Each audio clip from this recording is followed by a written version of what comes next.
రాజుగారి కొత్త బట్టలు. చాలా ఏళ్ల క్రితం ఓ నగరాన్ని పరిపాలించే రాజుకు కొత్త బట్టలపై ఎంతో మక్కువ ఉండేది. రాజ్యం కన్నా ఎక్కువగా బట్టలనే ప్రేమించేవాడు. ఎవరక్కడ? చిట్ట మహారాజా. వెళ్ళు, దర్జీవానితో చెప్పు, కొత్త బట్టల తానును తీసుకురమ్మని. మేము కొత్త బట్టలు కుట్టించుకోవాలి. అలాగే ప్రభు.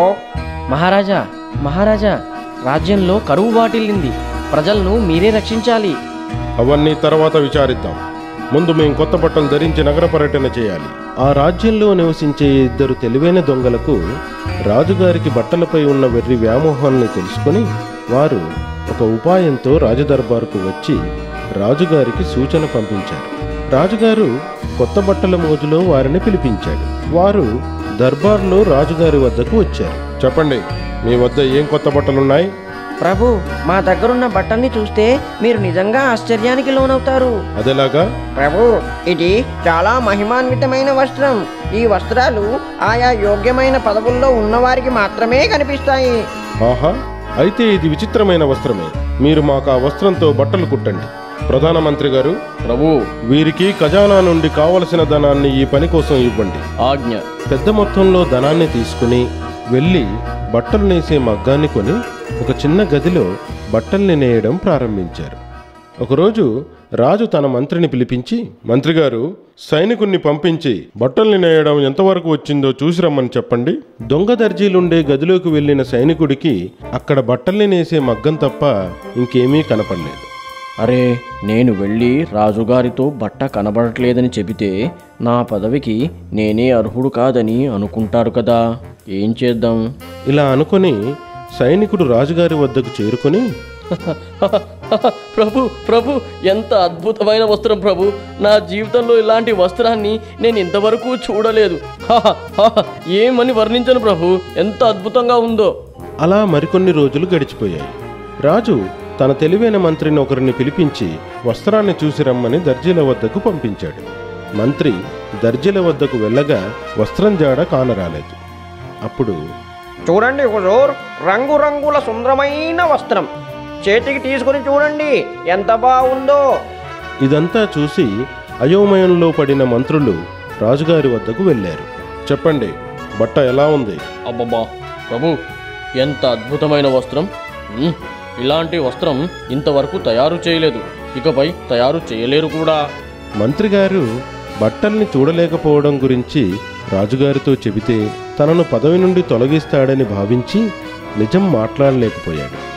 రోజు కొత్త వ్యక్తులు రావడం, బట్టల్ని చూడ్డానికి వెళ్ళడం, తిరిగి వచ్చి ఆ వస్త్రాన్ని పొగడ్డం శరామామూలైపోయింది.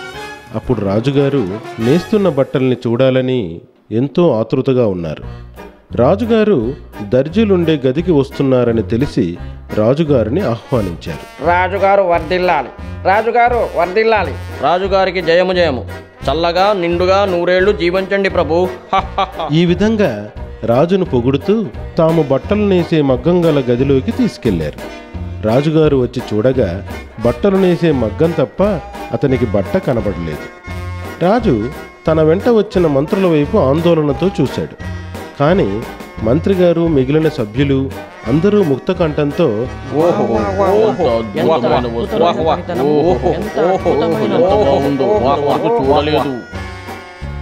ఇదెంత సిగ్గుమాలిన విషయం!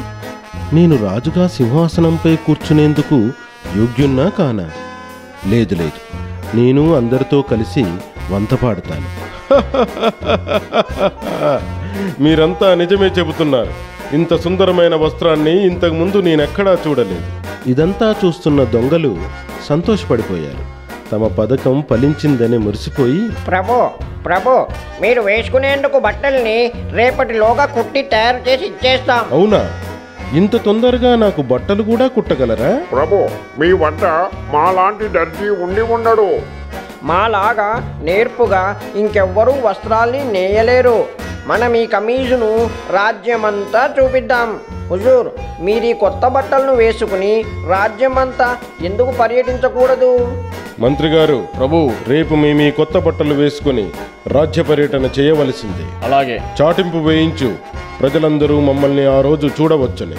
ఇద్దరు దొంగలు గదిలో కొవ్వొత్తులు వెలిగించి రాత్రంతా మేల్కొని దుస్తుల్ని కుట్టినట్లు నటిస్తూ గడిపారు. మరుసటి రోజు ఉదయం రాజుగారు స్వయంగా కొత్త బట్టలు ధరించడానికి వచ్చారు. దర్జీ దొంగలిద్దరూ ఎంతో వినయంగా లేని బట్టల్ని తీసుకున్నట్లు నటిస్తూ మహారాజు గారిని బట్టలు ధరింపజేసే గదికి తీసుకువెళ్లారు. ప్రభు, మీరు ఈ కొత్త బట్టల్ని వేసుకుంటే ఎంత సుందరంగా కనబడతారో. మనసులో రాజుగారి మూర్ఖత్వానికి నవ్వుకుంటూ వారిద్దరూ ఎంతో తెలివిగా దర్జీల వలె వారు రాజుగారికి బట్టల్ని తొడుగుతున్నట్లుగా నటిస్తూ, ఓహో ఓహో, ఇక్కడ గుండీలు పెట్టుకోండి ప్రభు, లేదంటే నేను పెడతాను. ప్రభు, మీరిక్కడ బల్లపై నిల్చొని అద్దంలో చూసుకోండి, మీ కొత్త బట్టలు ఎంత బాగున్నాయో. దొంగలు రాజుగారికి కొత్త బట్టల్ని తొడిగారు. రాజుగారు అద్దంలో స్వయంగా తన ప్రతిబింబాన్ని చూసుకున్నాడు. అప్పుడు, అరే, నేను నగ్నంగా ఉన్నానే, మరి వీళ్ళేమో నేను కొత్త వస్త్రాలు ధరించానంటున్నారు, ఇదంతా పిచ్చి పనిలా ఉంది. ఓహో ఓహో ప్రభు, కొత్త బట్టలు ఎలాగున్నాయి? ఆహా, మీది గొప్ప పనితనం, నిస్సందేహంగా బాగున్నాయి. రాజుగారు బయటకు వచ్చి నగర పర్యటన ప్రారంభించారు. అతను నగర వీధుల గుండా పర్యటిస్తుండగా వీధులకు ఇరువైపులా ప్రజలు అతన్ని చూడ్డానికి బారులు తీరి నిల్చున్నారు. రాజును చూసిన ప్రజలు నిర్ఘాంతపోయారు. రాజుగారు అర్ధనగ్నంగా బట్టలు లేకుండా పర్యటన ఎందుకు చేస్తున్నాడో ఎవ్వరికీ అర్థం కాలేదు. ప్రజలెవ్వరూ ముందుకెళ్ళి రాజుకు ఈ సత్యాన్ని తెలిపేందుకు సాహసించలేదు. రాజు ఆ విధంగా నగర వీధుల గుండా ముందుకు సాగుతుండగా ఒక చిన్న పాప రాజును గమనించి అతని వద్దకు వెళ్ళి, అయ్యో, ఇదెంత సిగ్గుమాలిన విషయం, మన రాజుగారు బట్టలు వేసుకోలేదు. రాజుగారికి ఆ పాప నిజం చెప్పిందని తెలుసు. కానీ ఇదే విషయం రాజుగా తను చెబితే రాజసింహాసనంపై కూర్చునేందుకు అనర్హుడవుతాడు. అందువల్ల రాజు మౌనంగా ముందుకు సాగిపోయాడు. చూడు చూడు, రాజు అతని మంత్రులు నగర పర్యటనలో మునిగిపోయారు. ఇదే మంచి సమయం, తొందరగా డబ్బులు మూట కట్టుకుని ఇక్కడి నుంచి బయలుదేరి వెళ్ళిపోదాం. అవునవును, పద పద. ఇద్దరూ డబ్బులు మూటగట్టుకొని నగరం విడిచి పారిపోయారు. మళ్ళీ ఏనాడు నగరానికి తిరిగి రాలేదు.